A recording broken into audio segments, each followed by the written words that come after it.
Gue lagi penasaran nih dari mana aliran sungai itu berasal dan bagaimana bisa terbentuk aliran sungai, dan juga kenapa sih sungai itu alirannya nggak lurus aja tapi malah berkelok-kelok. Semua itu coba gue jelasin di video ini. Yuk kita simak penjelasannya.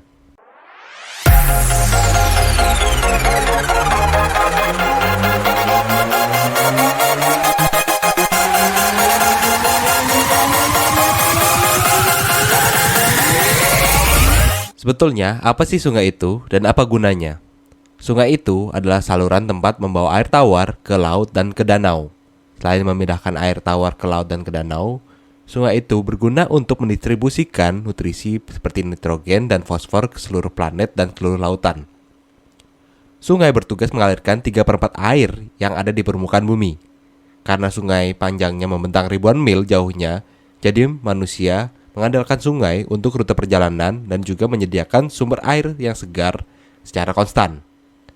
Termasuk hewan reptil, serangga, jenis mamalia, sampai ribuan spesies ikan memanfaatkan habitat yang dilewati sungai ini. Sungai ini dibentuk pada dua kemungkinan yang terjadi. Kemungkinan pertama, aliran sungai yang memotong dan membentuk landscape.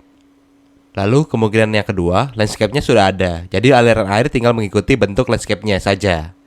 Lalu gravitasi mengarah dari air perbukitan masuk ke aliran sungai. Ada beberapa jenis sungai yang ada di bumi, tapi mau gue jelasin yang paling umum aja ya. Jenis sungai yang paling umum itu adalah sungai aluvial. Sungai ini terbentuk dikarenakan daerah atau tanah yang sering tergenang air. Dasar sungainya terbuat dari sedimen tanah yang lepas dan bergerak. Sungai aluvial ini biasanya terdiri dari sungai tengah yang terus mengalir dengan sedimen di sekitar sisinya, yang dapat digunakan untuk membuat saluran sungai yang baru dengan air yang meluap jika terjadi banjir. Selanjutnya, gue mau jelasin bagaimana sungai mengalir dari gunung ke laut.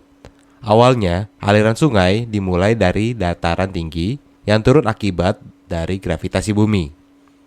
Untuk sumber airnya, ini sejumlah besar terkumpul pada satu tempat. Biasanya sumber air itu dari limpahan air hujan. Aliran air sungai dari dataran tinggi ini terus-menerus mengalir sampai menggerus tanah dan hingga menciptakan lembah bagi sungai untuk tempat mengalir. Aliran sungai ini tidak mungkin aliran yang lurus, tetapi pasti berkelok-kelok, tergantung rintangan di depannya. Ada sesuatu keras atau yang tidak.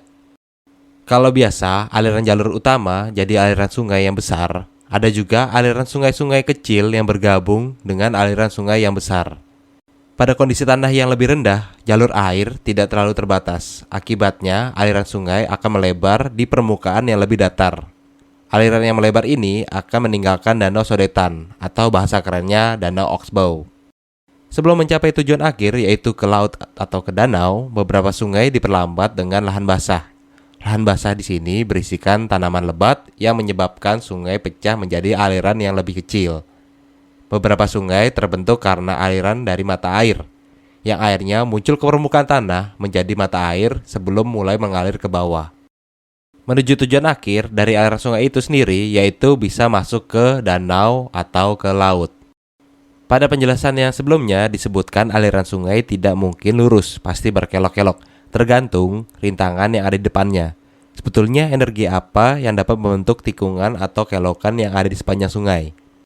Arus sungai yang lebih lambat itu mendorong bagian dalam dari kelokan.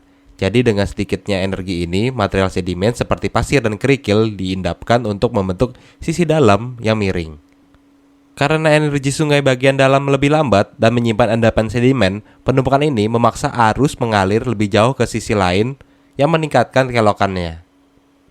Yang tadi bagian dalam aliran itu lebih lambat, namun bagian luar alirannya lebih besar energinya. Jadi pengikisan tanah lebih cepat di sisi yang terluar ini.